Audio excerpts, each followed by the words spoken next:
Hello दोस्तों, केना छी अहाँ सब? अहाँ सबके स्वागत करै छी कर्णिया ब्लॉग। चलो आइ के ब्लॉग में अहाँ सबके देखाबऽ जा रहल छी अपन शहर के सिनेमा हॉल और धुरंधर 2 के ऑनेस्ट रिव्यू। तो अहाँ सब अंत तक बनल रहब, बहुत मजा आयत आई के ब्लॉग में। तो देखियो सिनेमा हॉल पर पहुंच गेल छी। ई दरभंगा में एके गो सिनेमा हॉल छै, रजनी सिनेप्लेक्स, और बहुत सुंदर सिनेमा हॉल छै। हम अहाँ के अंदरों से देखायब, बाहरों से देखायब।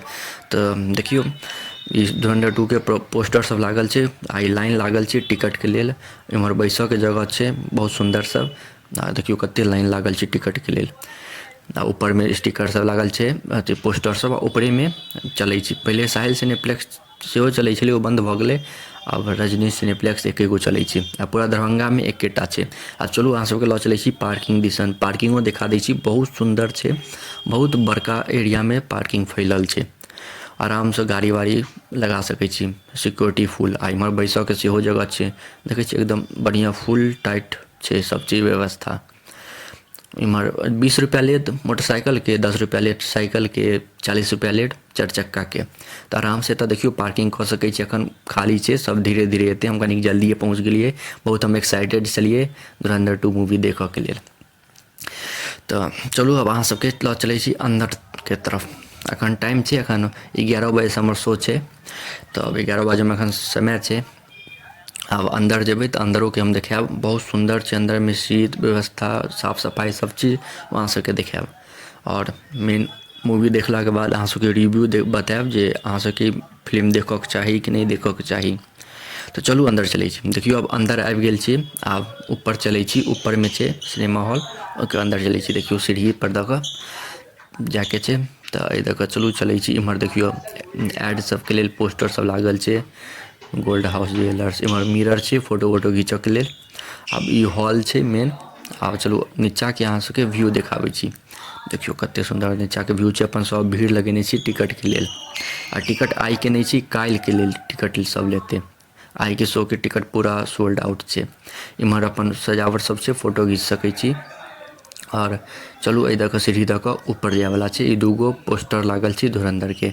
उम्हर अपन गोल्ड हाउस के एडवर्टीजमेंट छै, देखियो पोस्टर। आब चलू अहाँ सबके अंदर लऽ कऽ चलै छी सिनेमा हॉल के। ई देखियो कते सुंदर एतै से सजावट सब, बल्ब सब लागल छै। आब चलू देखियो अंदर में एक नंबर छै। देखियो सीट सब एकदम लाल लाल, एकदम गर्दा सीट सब। आगा में सोफा वाला सीट सब छै, ओ कनिक महंगा रहै छै। देखियो कते एकदम बढ़िया से साफ सफाई, कते सुंदर साफ सफाई सब छै, बहुत सुंदर छै। रजनी सिनेप्लेक्स देख रहल छियै, एक नंबर।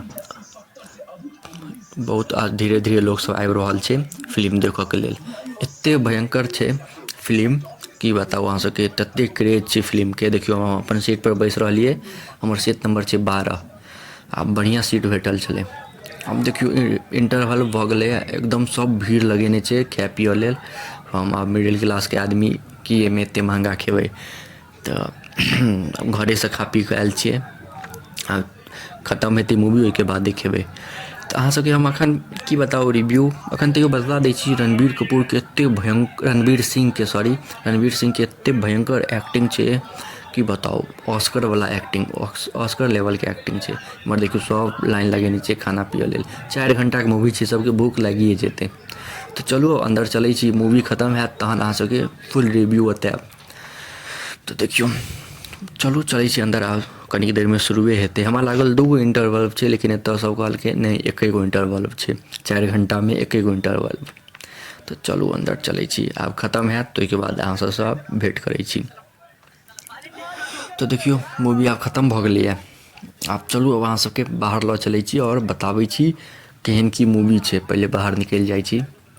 जे देखियो पूरा खाली भऽ गेलै एकदम। अब सब साफ सफाई भऽ रहल छै, जे अगला नेक्स्ट शो छै 3:15 से।